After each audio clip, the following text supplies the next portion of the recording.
Hello, my name is Christopher Martin. I'm co-founder and director of urban strategy at Urban Movement, a member of the executive committee of the Urban Design Group, and a trustee of Living Streets.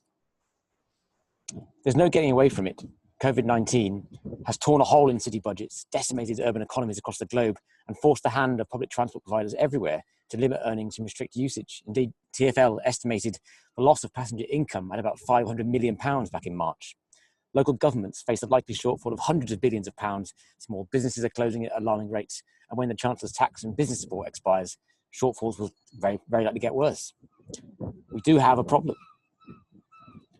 but we should have hope. Cities have always been the engines of recovery, and they need to and will be again. Investing in a green and just recovery is the only way we will dig ourselves out of this hole. We need to put in place a system that safely and equitably connects people, everyone in society, to jobs and city services. We need to put in place a system that once and for all eradicates transport poverty and assists places to rebuild economically. And when we look at it, we should see the 15-minute city as an economic recovery tool. The term or brand is based on the power of nearness, when things are just close. Now, there are all sorts of these brands. Melbourne had the 10-minute city years ago, and Oslo calls it a city of short distances. But the idea remains that we have to move toward a situation whereby what people need is just close, where what people need can be reached in a way that is very cheap, so opportunity can be accessed by all in society, and where what people need can be reached in a way that doesn't damage society and the environment. From a financial perspective, this is a winner too. A US study called Foot Traffic Ahead, conducted by lots of sensible and scientific sounded organizations and people, found that walkable urban places, demanded 75% higher rent over the metro average in the 30 largest cities. And this is, of course, supported by the TfL Economic Hub work, which we all know and love.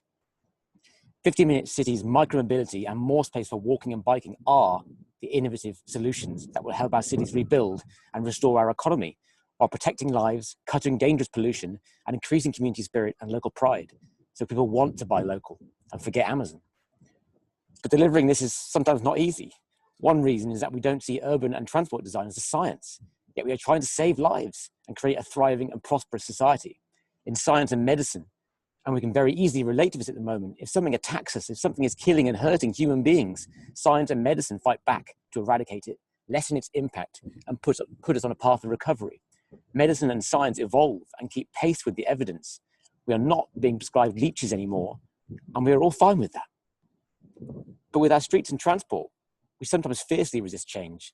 With all the cultural, technical, scientific, and political innovation we've experienced in cities, city streets have been in suspended animation for generations. Look at Regent Street in 1885, in 1950, and today, the layout and makeup of the street have been largely frozen in time. How we move about and how we shape cities has to be governed by what yields the maximum return on investment for people and society from the space we have available.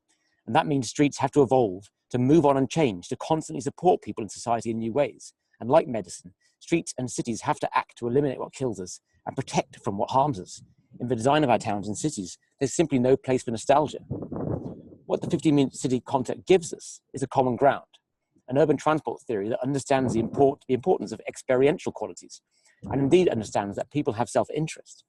The idea of bringing things closer to people isn't new. Various planning philosophies, including new urbanism, have promoted more dense, walkable development and simply putting things closer together for generations.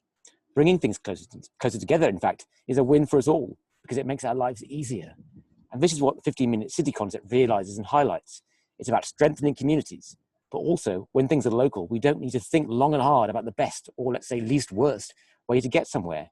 We're free to travel in the ways we want. And more often than not, this will lead us to travel in the ways that are the most enjoyable, fun, and relaxing. So I'd say as designers of cities, it's on us to make sure that these ways of traveling are the ones that are the best for the city, for environment, for the economy, and for society. And if we quickly look at London through the lens of the two major components of the 15-minute city concept, namely transport and land use planning, we can see that in terms of land use planning, as is the case in many cities globally, we're nearly there.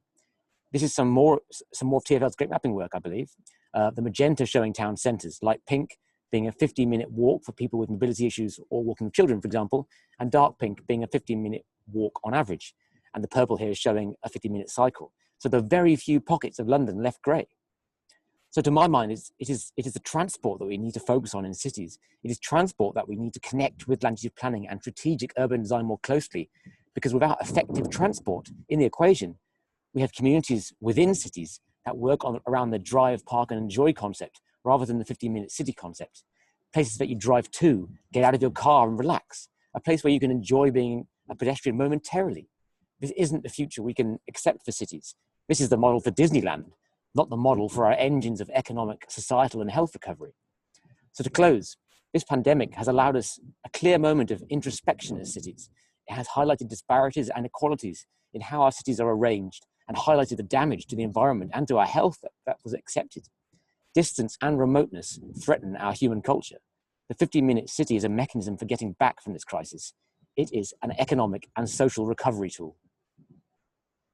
Thank you very much.